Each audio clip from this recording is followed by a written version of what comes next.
What I got in the mail. I love it. So this is the Family Justice Journal, and the theme for this one is opportunities to do good. Here's my little family. This is about mandatory reporting. I put in here examples of community support, and one of them is that when I became, and I don't have to like read it, I know the story, but when I became a first-time homeowner, so like when you rent, you know, they take care of the grounds and stuff. So I have not like had to do lawn care. So I got a used mower and I think it worked once. And then I was like, well, darn, like I didn't know what to do with it. So I went to relist it back. I got it off of Facebook Marketplace.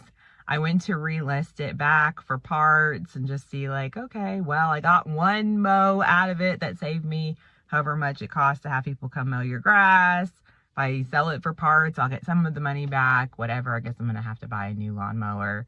And as soon as I listed it, this gentleman reached out and was like, why are you selling this? Like, what's wrong with it? So I told him what had happened, and he was like, well, bring it to me. So that sounds really sketchy now that I say it like that. He offered to fix it. So I bring it over and he just like refurbishes the whole thing. I mean, just tunes it all up, fixes whatever was going on with it. It's been going strong. So I've used it all summer. So a few weeks ago I was using it and it sparked underneath and stopped. And I was like, I'm not touching it. I don't know what happened, whatever. So I call him up and I'm like, hey, I think the lawnmower's finally, you know, chugged its last chug over here. You know, the engine that could went on till the wheels fell off. And he was like, there's no way. Like that mower is going to be with us till the end of time. Like this is like a sturdy brand, whatever. So he's like, bring it back. So I bring it back and again, he just fixes it up. And so while I'm over there, he's like, you know, when I bring the kids and stuff, you know, my kids are always with me. So we're all over there and he's just like, so there's still no man of the house. You don't gotta have a man over there. And I'm like, no, sir, it's still us. And he's like, well, you know, I guess I'll go on and just fix the mower. And it's just such a like night and day of my system involvement, right? Because you have this young caseworker barging in when I'm in the hospital. And she's just like incredulous, like, where's the father? Where's your family? I'm deeply concerned about your lack of a support system. And here's in community, here is someone who is just meeting a need, who is not judging, who asked out of curiosity, like, it's just you know, nobody's helping you out over there. And the response is, okay, there's no man over there. Well, I'm just going to meet a need and fill a gap. I'm fixing your mower for you. And why can't it be that simple?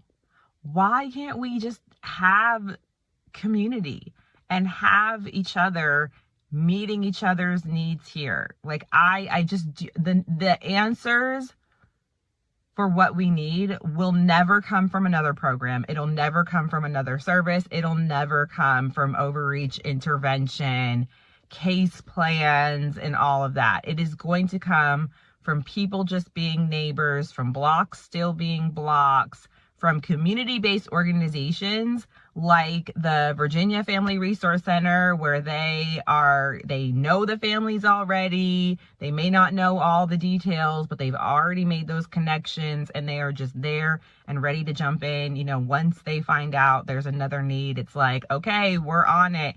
I mean, that's the way. Like, that is how we are going to help each other. And this whole system, I mean, it's not the child welfare agency, it's every branch that extends from it. It's all the providers that get fundings, contracts, and subcontracts who just filter on back up. The answers will never come from there. It absolutely will not. It will never come from being tracked and traced and giving your demographics and having to show up and wait in line with your ID, your birth certificate, social security number, 10 different proofs of income, still get rejected, once you get it, you still have to come back and continue to prove yourself over and over and over again to just be handed the bare minimum anyway, and with a whole attitude at that.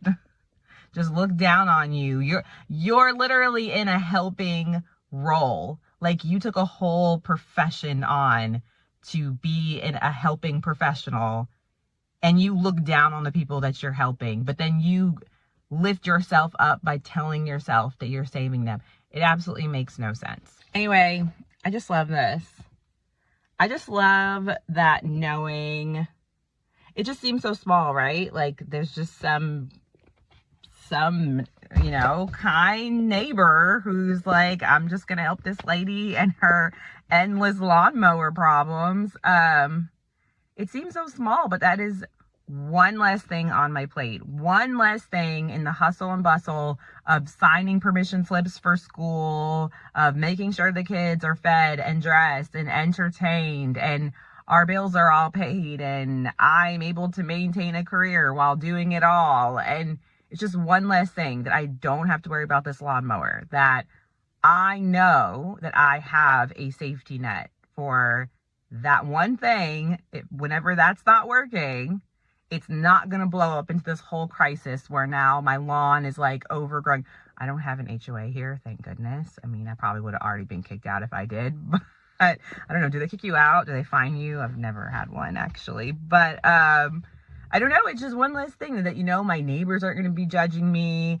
People aren't going to come drive by and have suspicion. Oh, she can't take care of her lawn. I wonder what the inside of her house looks like. Like, it is just one thing off our plate, and it may seem small, but it's all of those small acts of kindness. It's just, again, passing a family along and along and along. It could be one meal. It could be one opportunity for social connection, for someone to feel heard, for someone to feel seen. It could be one time of watching someone's kids so they can go run an errand or go to the doctor, do something for themselves, or just like stare at the wall and not be overstimulated. Like, it's those small things that are building resilience, that are providing community protective factors, rather than to leave people on their own. And then when they crack and crumble, it's like, oh my gosh, well, you're a bad person. You're not good enough.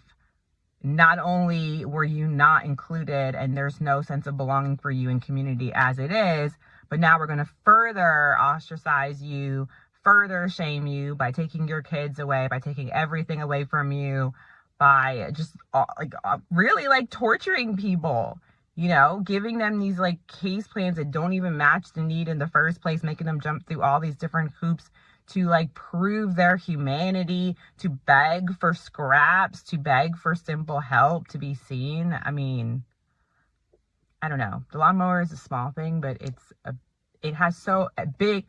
small thing, but it has big meaning to me.